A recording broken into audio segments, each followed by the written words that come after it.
Muito obrigado a todos por estarem presentes. Quero agradecer ao Sr. Presidente o convite que me fez. Estou aqui com muita honra, mas honra mesmo. Normalmente eu não sou nada destas palavras coloquiais. Tenho um grande gosto de estar aqui porque e ter até recebido uma medalha. Hoje, em alguns sítios, receber uma medalha é até perigoso, não é? Mas aqui é de facto dos poucos sítios em Portugal onde eu tenho honra em receber uma medalha. Muito obrigado por esse facto. Estou sinceramente agradecido. E, além disso, estou num local que é onde estão os legítimos herdeiros do documento fundacional deste regime, que é um documento contra a corrupção.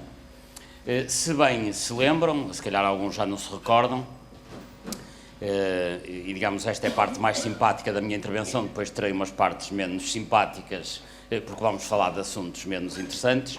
Aliás, quando ouvi aqui o Sr. Presidente a falar, não há gente de pé, mas eu acho que algumas pessoas vão ficar com os cabelos em pé, e por isso devia fazer este aviso previamente.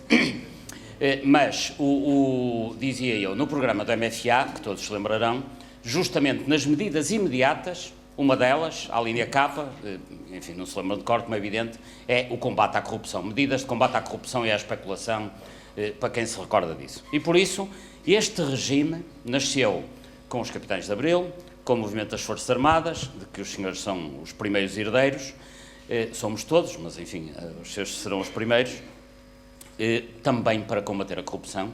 E tanta consciência os fundadores do regime tinham disso, e eu até peço desculpa estar a falar disso aqui, que achavam que o combate à corrupção era fundamental.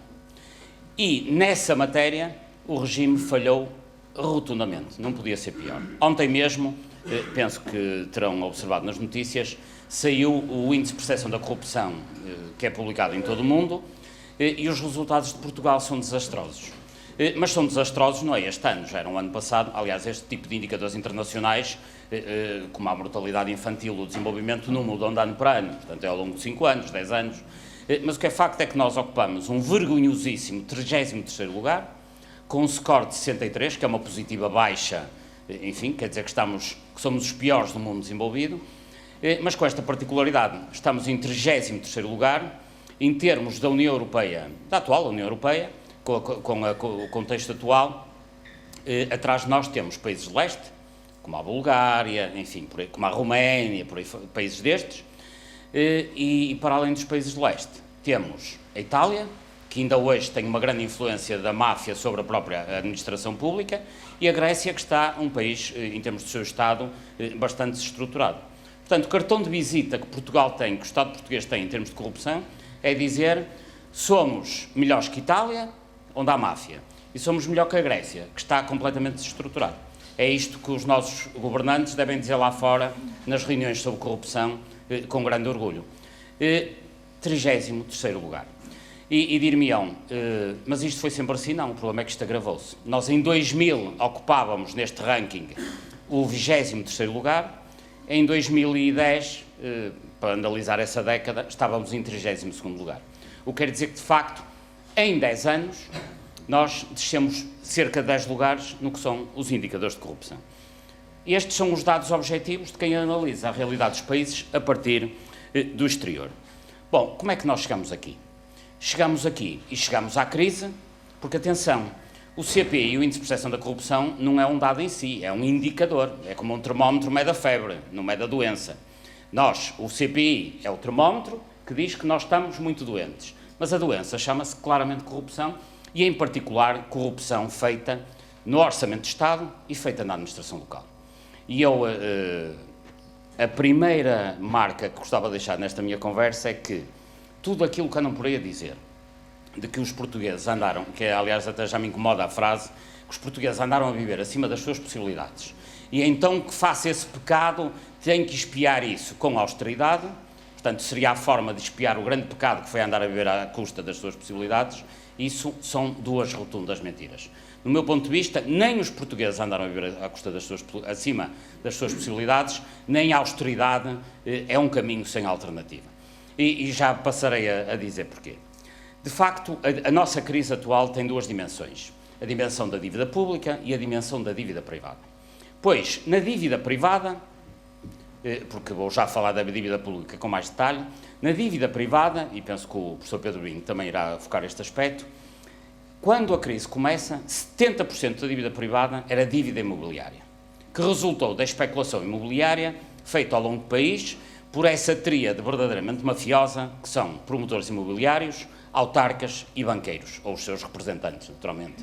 E este triângulo negro de autarcas, banqueiros e promotores imobiliários levaram a situação das contas privadas das famílias ao desastre que é e em que nos encontramos. Por isso, da dívida privada, apenas 30% foi feita com os tais telemóveis, com as tais viagens que acusam os portugueses de ser, digamos, um bando de tolinhos que andam a gastar dinheiro sem sentido. E sendo que, convém recordar que mesmo esses 30% foi dinheiro que as pessoas gastaram ou porque era seu, e portanto ninguém tem nada a ver com isso, ou então porque esses bancos tão competentes lhe emprestaram e portanto a coisa deve estar devidamente acautelada. O que quer dizer que esses 30% que não é dívida imobiliária, ou está garantida pelos bancos, essas entidades seríssimas da sociedade portuguesa, ou então está garantida pelo património dos próprios. Em síntese, dito isto, nem a dívida privada, nem a dívida pública é da responsabilidade dos portugueses que andaram a gastar acima das suas possibilidades. É da responsabilidade dos bancos e das autarquias e dos promotores imobiliários, a parte privada. E é a responsabilidade dos dirigentes nacionais da administração central e das conivências que há de que já falaremos, a nível da dívida pública. Foi a corrupção que nos trouxe até aqui, porque todos os anos o orçamento de 2013, tal como está aprovado, implica uma despesa do Estado da ordem dos 76, 77 mil milhões de euros em 2013, se for executado. Bom, mas estamos a falar desta ordem de grandeza.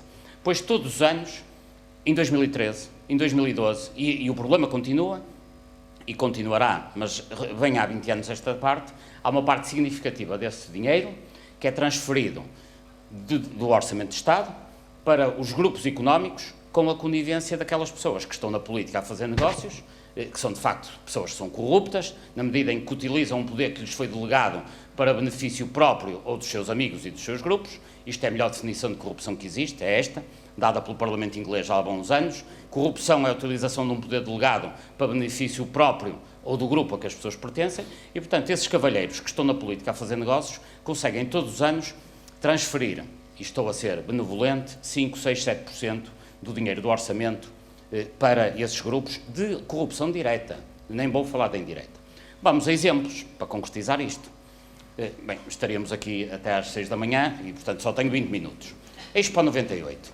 Recordem-se todos, Expo 98 foi um negócio imobiliário mais desastroso para o Estado português que se fez, talvez, desde o tempo, sei lá, de Dom Afonso Henriques. Não há memória de uma coisa tão mal feita, que é uma zona oriental de Lisboa, que todos conhecem, que era uma zona onde havia armazéns, solos contaminados, etc, etc. E o Estado português mete ali, por via direta, 5 milhões de metros quadrados que pertenciam aos portos de Lisboa. E depois, além disto, mete dinheiro. Além disto, mete, pela via administrativa, milhares de milhões de euros em mais-valias imobiliárias, urbanísticas. Construíram-se hotéis, construíram-se restaurantes, equipamentos, enfim, tudo que lá está, como sabem. Ainda meteram dinheiro nos barcos, ainda meteram dinheiro por todas as vias. E no fim, num saco onde se meteu tanto dinheiro, o que é que há lá? Prejuízo. Portanto, isto nem um doido conseguia ter tanto prejuízo. Assim, a incompetência não chega, a loucura não chega, e quando a incompetência e a loucura não explicam uma situação, há a corrupção que explica essa tudo, porque ao nível da corrupção, a realidade ultrapassa a mais criativa das imaginações. Expo 98. Corrupção, milhares de milhões de euros que foram ali enterrados, uma parte pela via direta, outra parte pela via administrativa, através de concessão de alvarás, loteamento, etc. Euro 2004, recordam-se do Euro 2004, foi aquele belo momento em que governos socialistas e social-democratas, em conjunto, resolveram fazer 10 estádios, quando ainda por cima a própria UEFA só queria 8, vejam bem, portanto ainda deram 2 de bónus, 2 estádios, e para além do dinheiro que o Estado gastou pela via direta, que foram os tais 100 milhões de euros que custaram os ditos estádios, ainda permitiu a construção de frentes de construção e mais-valias urbanísticas, outra vez, de dezenas de milhões de euros. Perdão, de milhares de milhões de euros, até me engano. Estamos a falar de corrupção. Também aí Recordam-se que houve um processo de corrupção, que se chamou Apito Dourado, que começou por ser um processo que envolvia construção civil, promoção imobiliária, metro do Porto, etc., árbitros, prostitutas, etc. Foram limpando aquilo tudo e, para ir embranqueando a situação de uma série de cavalheiros que andam aí na vida pública ainda hoje, aquilo acabou por ser, no final, vejam só, um processo que, o filé mignon do processo jurídico, eram questões de urbanismo, acabou como um assunto de prostitutas e árbitros. É evidente que depois não deu nada como é sabido. Portanto, foram limpando e chegou, de facto, à parte mais limpa do processo, que eram as prostitutas, porque os mais sujos acabaram por ficar completamente ilibados. Mas podemos continuar. BPN. Lembram-se do BPN? O BPN é um caso que, na minha opinião, e digo isto não é retórica, se não houver um julgamento a sério do BPN e extorsão, confisco, seja o que for, confisco é uma palavra mais simpática, aos antigos sócios da SLN do seu património, o regime não se aguenta. Assim, neste momento, a Sociedade de Lusa de Negócios tem dos maiores patrimónios imobiliários do país, nomeadamente, por exemplo, na Praia dos Salgados, no Algarve, mas darei outros exemplos que não seriam tão simpáticos, onde vão construir um projeto imobiliário gigantesco. E como é que eles compraram esses terrenos todos? Como, aliás, fizeram os negócios todos da SLN. A SLN era um grupo económico em que uma série de cavalheiros que não percebiam nada de banca resolveram fazer um banco. Portanto, ninguém percebia nada de banca, mas fizeram um banco no âmbito de um processo que está claramente ligado a financiamento partidário dos partidos do costume. Pois então, esses senhores fizeram um banco e constituíram naquele grupo, o BPN era apenas uma empresa, num grupo de 200 e tal empresas, que umas funcionavam bem, outras mal, portanto havia empresas que funcionavam de facto. Mas havia ali uma grande vantagem naquele grupo, que era as empresas que davam lucro, o lucro ficava nas empresas, as que davam prejuízo ficavam no BPN. Estão a ver o negócio. Portanto, arranjavam uma empresa, neste momento a maior empresa de produção de castanhas da Europa, é da SLN, e funciona bem, dá lucro, funciona bem, e portanto ficou na SLN. Todas, daquelas 200 e tal, aquelas que corriam mal e davam prejuízo, o que é que se fazia? Pedia-se um financiamento ao BPN e ficava o buraco no BPN. Portanto, resumindo e concluindo, os ativos ficavam na SLN, os passivos no BPN. Quando o passivo já estava suficientemente grande e já não se conseguia aturar aquilo, em novembro de 2008 dá-se esse crime gigantesco, essa verdadeira bomba atómica no Orçamento de Estado, que é nacionalizar o BPN, nessa data negra que é novembro de 2008, e fica o prejuízo do lado do BPN. Mas já agora deixem-me dizer-lhes, e portanto a SLN foi à sua vida, hoje chama-se Galilei, e lá anda a fazer os seus negócios com as castanhas, em Trás-os-Montes, com a herdade dos Salgados, com a Praia dos Salgados, perdão, no Algarve, e farão muitos negócios, ganharam muito dinheiro, e aparentemente passarão todos impunes, quando alguns desses cavalheiros deviam estar presos, e mesmo que nem se saiba bem porque eles sabem exatamente porque é que estariam presos. Mas eu digo, naturalmente, com a justiça a funcionar. Mas atenção, como é que eu acho que se pode resolver esse problema hoje? Haja vontade do Governo e haja vontade também, naturalmente, da Justiça. Quando o BPN foi privatizado, vendido, portanto, ao BIC do engenheiro Mira Amaral e dos angolanos, e eles só ficaram, e eu farei a mesma coisa com a parte boa do BPN, portanto, com a rede de balcões, com os funcionários, etc.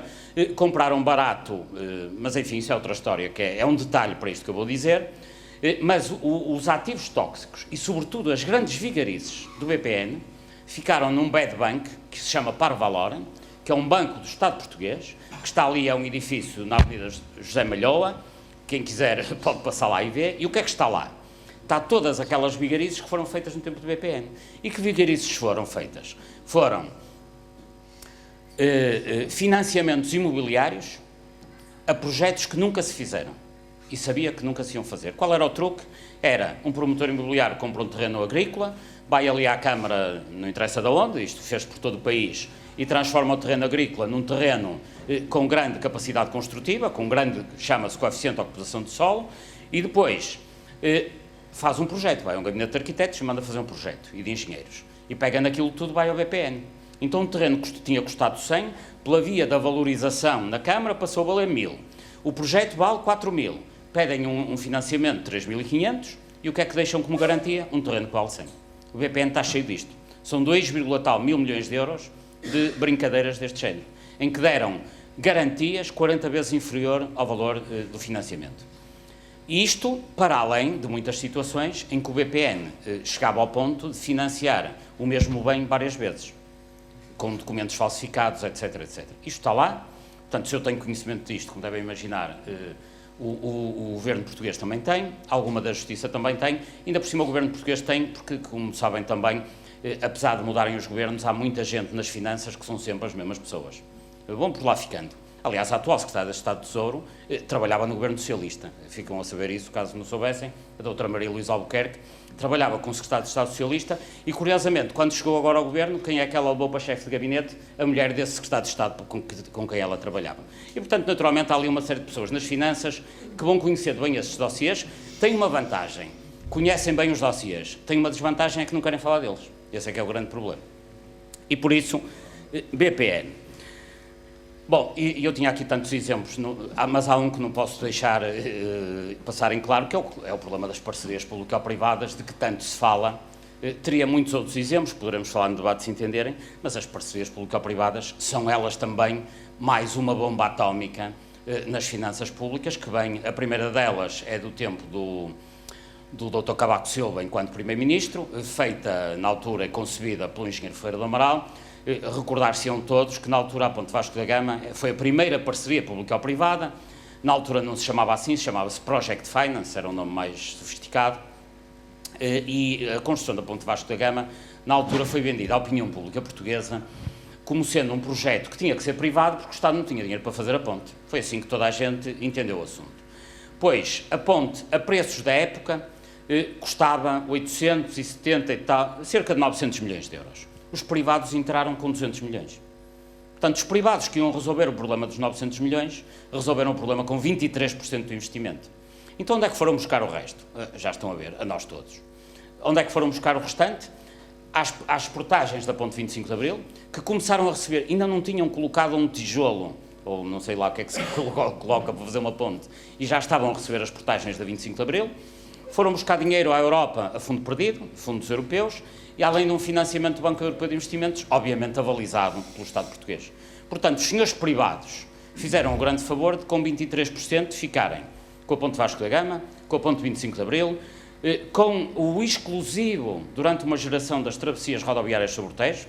Quer dizer, se algum grupo qualquer internacional quiser fazer uma ponte sobre o Tejo, não pode fazer sem pagar royalties aos senhores da Lusoponte.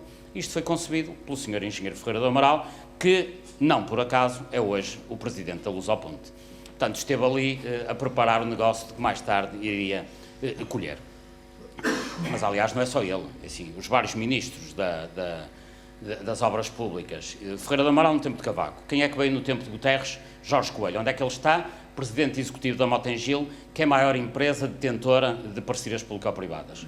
E a seguir, quem é que veio? Durão Barroso. Quem era o Ministro das Obras Públicas? Luís Valente Oliveira, onde é que ele está? Também nas PPPs, na mesma Motengil. E, curiosamente, esse Project Finance, hoje não se chama Project Finance, chama-se PPP. E o mais engraçado é que os donos iniciais da ponte eram grupos estrangeiros, fundos italianos e não sei o quê, e hoje quem é o maior acionista? A Motengil, curiosamente, da Lusoponte. Bom, e é isto com que temos que viver. É evidente que as parcerias público-privadas depois foi sempre a piorar, não só no caso da Lusoponte como nos outros casos, mas em 2010 então fez-se realmente o crime absoluto em maio de 2010, quando o Governo de então e o Parlamento de então aprovou a nova legislação das parcerias público-privadas, nomeadamente as rodoviárias, que permite que as PPPs são pagas não em função do tráfego, mas em função da disponibilidade. Ou seja, a estrada, pelo simples facto de estar lá, já gera dinheiro às concessionárias. Esta foi a mudança de paradigma do negócio, que se os riscos já estavam todos do lado do Estado e o benefício estava do lado dos concessionários privados, a partir desse dia os riscos ficaram definitivamente do lado do Estado, deixaram de se chamar riscos, passaram a se chamar prejuízos, já não há risco, já está tudo perdido, e os lucros ficaram definitivamente do lado dos privados. Há aí uma investigação à volta disso, a Polícia Judiciária anda em cima disto, estou para ver o que é que vai dar. Eu próprio já fui ouvido no âmbito desse processo e fiz até questão de dizer às senhoras que inspectoras que me ouviram, que estava ali com muito gosto, era uma manhã muito agradável, mas achava que aquilo não ia dar nada, porque provavelmente elas vão fazer um belo documento e depois o Ministério Público arranja uma razão qualquer para arquivar o processo. E, portanto, é esta a história que, reiteradamente, ao longo de 20 anos, vai sangrando recursos do Orçamento de Estado para fundos privados. Isto a nível da Administração Central. A nível da Administração Local é um outro fenómeno, de que já falei aqui brevemente, mas que é sempre a mesma coisa. Reparem que sempre que se ouve falar de corrupção nas autarquias, estamos a falar de urbanismo. É o Parque Maier, é o Vale do Galante na Figueira da Foz, é o Ambrósio em Gondomar, é o problema da Alfena, daquele senhor que comprou um terreno às 4 horas por 4 milhões de euros e vendeu às 4h30 por 20 milhões, portanto conseguiu uma mais-valia fantástica de 16 milhões e meia hora. Porquê? Porque nessa meia hora arranjou aquilo que ele já tinha no bolso, que era um papel da Câmara a dizer: atenção que isto aqui não é agrícola, aqui pode-se construir um armazém, enfim, que eles depois, tanto quanto sei, vão vender ao Pingo Doce. E, desta maneira, chegamos ao fim de 20 anos a sangrar dinheiro do Orçamento de Estado para privados. Com que gente? Com a gente que, com uma promiscuidade absoluta, está na política a fazer negócios. Ponto final. Está na política só para fazer negócios. A promiscuidade sente-se em tudo que é sítio. Eu dou só 2 ou 3 exemplos para não lhes tirar o apetite para o jantar, mas é assim, neste momento os senhores chegam ao Parlamento e 1/3 daqueles cavalheiros estão lá permanentemente a fazer negócios. Porque são administradores, diretores, consultores ou advogados das empresas que fazem grandes negócios com o Estado. Chega ao absurdo de situações que eu às vezes falo no estrangeiro, as pessoas nem acreditam nisto, que é aquelas comissões de maior importância em termos de questões financeiras ou económicas, são lá colocados os deputados que têm maior promiscuidade com esse tipo de interesses. Dou-lhes só o exemplo daquela que é hoje a Comissão Parlamentar mais importante, que é a Comissão Parlamentar, que se chama Comissão Parlamentar Eventual de Acompanhamento do Programa de Assistência Financeira. É a comissão que acompanha o memorando de entendimento com a Troika. Pois quem é que os partidos se lembraram de colocar lá? Bom, o memorando de entendimento tem uma série de medidas, para quem o leu, como seja o apoio à banca, como seja as privatizações, enfim, uma série de medidas que estão previstas no memorando de entendimento. Pois quem é que está nessa comissão? Deputados como Miguel Frasquilho, que tem esta particularidade de pertencer ao Grupo Espírito Santo e, portanto, é um potencial beneficiário, enquanto trabalhador, do apoio à banca. Mas ainda por cima está no Grupo Espírito Santo, na SI, que é a empresa que ajudou os chineses a comprar a EDP. Portanto, ele não só é beneficiário eventual do apoio à banca, como esteve envolvido no negócio da EDP e, portanto, este senhor vai fiscalizar no final o quê?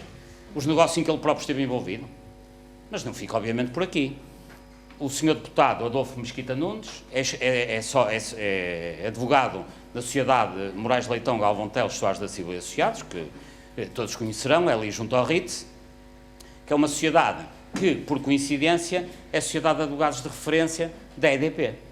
E depois o senhor deputado Pedro Pinto, que aliás, se calhar por isso até foi promovido a vice-presidente do PSD, trabalha como consultor em 2 empresas que dependem absolutamente da EDP.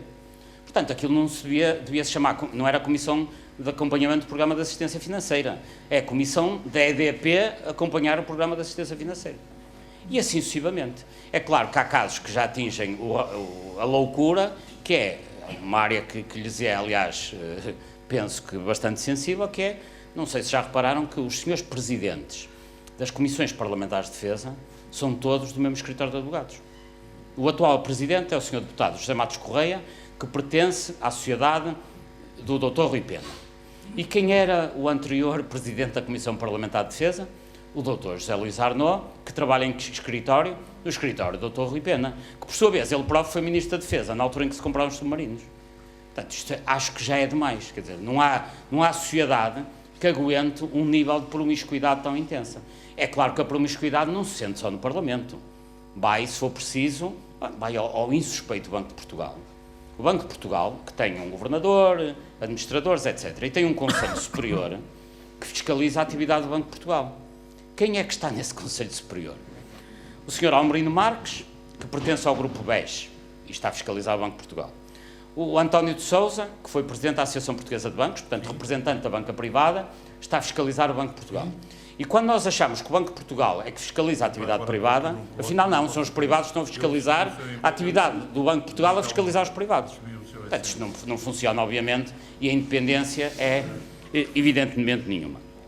Bom, eu já ultrapassei o meu tempo, mas não queria acabar com uma nota muito negativa e gostava de dizer o seguinte: eu acho que há solução para isto e a solução passa, em primeiro lugar, por discutir estes assuntos. Mas tem que haver aquelas soluções que eu ouço aqui muitas vezes ditas e muitos fóruns, que é, os portugueses têm que ser mais sérios, que isso é uma conversa. É verdade que todos temos que ser e tentar ser, nós, as nossas famílias, os nossos amigos, militantemente sérios. Isso é verdade. Mas há uma coisa que isso sim a sociedade tem que fazer mais. É começar a censurar socialmente as pessoas que estão envolvidas em corrupção. É assim, há alguns cavalheiros que andam por aí em grandes restaurantes, grandes hotéis, que se isto acontecesse na Dinamarca, o direito de admissão não lhes permitia sequer entrar nos restaurantes. E essa censura social falta em Portugal. Mas isto é uma parte muito pequena do problema. Muito pequena do problema. A parte maior é que é preciso aumentar a transparência, aumentar profundamente a transparência, para que toda esta informação, alguma eu dei aqui, muitos conhecerão, alguns dados, outros não, seja acessível a toda a gente. Neste momento é fácil, com a internet. Países como Timor, para não ir mais longe, têm hoje um portal onde se vê todas as despesas da Administração Central em Timor. Todas. Há exemplos melhores. Nos Estados Unidos o portal é muito melhor. Aliás, foi um portal criado pelo Obama. Se tiverem paciência e gosto, chama-se usaspend.gov, que é um portal que foi criado na altura pelo Barack Obama enquanto senador, em que estão todas as despesas e a sua justificação e o seu controle e a avaliação do seu impacto socioeconómico da Administração Federal Americana. Cada vez que a Administração Federal decide fazer uma ponte, aquele portal tem essa informação, porque é que se faz a ponte, qual é a utilidade da ponte, quanto vai custar a ponte, qual é as regras de concurso, quem ganhou o concurso, porquê, etc, etc. Inclusivamente, no final, os senhores da Universidade de Texas, em Austin, fazem a avaliação do impacto socioeconómico para ver se aquilo efetivamente valeu a pena. Pronto, isto é uma administração transparente. Para ter esta administração transparente, bastará, nem é vontade dos políticos, é que eles não obstem ao trabalho que pessoas como nós fazemos, no sentido que isto seja transparente. O segundo aspecto é a simplificação legislativa, que é fundamental. As leis que têm mais relevância na atividade económica e que geram corrupção são deliberadamente feitas por forma a gerarem corrupção. São feitas nos grandes escritórios de advogados de Lisboa, nem sequer são feitas no Parlamento. Portanto, aí os deputados são completamente destratados, desvalorizados. A maioria não se importa sequer. Alguns que lá estão fazem parte desses escritórios de advogados. E o que é que acontece nesses casos? Fazem legislação que invariavelmente tem muitas regras, muitas exceções, confere um enorme poder discricionário a quem aplica as leis, que é fonte de toda a corrupção. Isto acontece e não é por acaso. Assim, para além de que depois os escritórios ganham muito dinheiro, desde logo, porquê? Porque fazem este tipo de legislação e depois ganham muito dinheiro. Depois ganham muito dinheiro a dar pareceres sobre as leis que eles próprios fizeram. Só para terem uma ideia, o Dr. Sérgio Correia, que tem escritório, aliás, aqui em baixo, fez o Código da Contratação Pública. Pois desde que o Código entrou em vigor há poucos anos, ele já faturou, em pareceres, a explicar o Código, 8 milhões de euros. A explicar o livro que ele próprio fez. 8 milhões de euros. E, pior que isso, ainda há pior que isto, é que depois estes senhores vão aos privados vender os alçapões que eles próprios introduziram na lei. Portanto, quem quiser ganhar uma qualquer ação com o Estado, basta ir àquele escritório que é ali em baixo. É preciso que tenha dinheiro para lhes pagar, mas seguramente os lucros que vai gerar dão perfeitamente para pagar aos advogados. Pelo que, se algum dos senhores, as pessoas que têm grandes empresas e grandes grupos em Portugal, não perdem nunca uma litigância com o Estado. Porque têm a fazer litigância pelo lado deles aqueles que fizeram a lei. Que, aliás, é uma perversão constitucional ao regime de 25 de Abril, que é ter um escritório de advogados a intervir simultaneamente na área legislativa e na área judicial, o que viola o princípio da separação dos poderes. E o Presidente da República, que devia ser quem devia lesar para que isto, o regular funcionamento das instituições, é o que vem na Constituição, o que é que faz? Absolutamente nada. E por isso, transparência, simplificação legislativa, e há um terceiro aspecto que é fundamental, que é o funcionamento da justiça, algo que eu ainda não tinha falado, mas não é apenas o funcionamento da justiça de que se fala habitualmente, de ir atrás das pessoas. Esse aspecto é importante. Mas há um aspecto que é muito mais importante, que é ir buscar os bens que não lhes pertencem. Como é que se vai buscar os bens que não lhes pertencem? E aqui volto ao exemplo do BPN. É averiguar devidamente a documentação que está na Parva Loren e ver, seguir o rastro de dinheiro e ir buscá-lo onde ele está. O Estado português tem a obrigação de fazer isso. Ir aos donos da SLN, entretanto já houve algumas alterações, portanto, a menos dessas alterações e dos novos sócios, etc., não é isso que estamos a falar, mas é ir aos donos da SLN à época, que são pessoas que estão perfeitamente identificadas, alguns dos quais bem recentemente receberam umas medalhas, que não destas, felizmente. Aliás, eu quando vi a entrega de medalhas a um desses senhores da SLN, eu até pensei que lhe iam dar umas algemas, mas não, era mesmo uma medalha.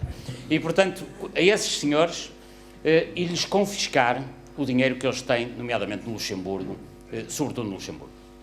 Que é, aliás, o que está a fazer Itália, neste momento, que já recuperou milhares de milhões de euros por essa via. Foi o que fez a Alemanha, que recuperou dezenas de milhares de milhões de euros, confiscando fortunas a estas pessoas. Porque se é possível ir buscar o dinheiro do Gaddafi à Suíça, é possível ir buscar o dinheiro desses senhores, seguramente, ao Luxemburgo ou à Suíça também. E por isso eu acho que o importante era confiscar os bens, sendo certo que há alguns casos em que é muito mais fácil. Nos casos de urbanismo é facílimo, porque se há um prédio que não cumpre as regras que estão previstas nos planos diretores, a única forma de o confiscar, aliás há duas, é ou demolir o edifício ou por simplesmente expropriá-lo por um valor zero. Por isso há solução e julgo que este tipo de combate tem que ser feito já. E volto exatamente ao princípio da minha intervenção para acabar, que é, todos os anos é publicado o CPI, o Índice de Percepção da Corrupção, foi publicado ontem, mas todos os anos também, não nesta época, mas habitualmente em maio, as Nações Unidas publicam o Índice de Desenvolvimento Humano. E se derem ao trabalho de comparar as tabelas do desenvolvimento humano e as tabelas da corrupção, ou os mapas do desenvolvimento humano e os mapas da corrupção, vão ver que eles decalcam exatamente uns nos outros.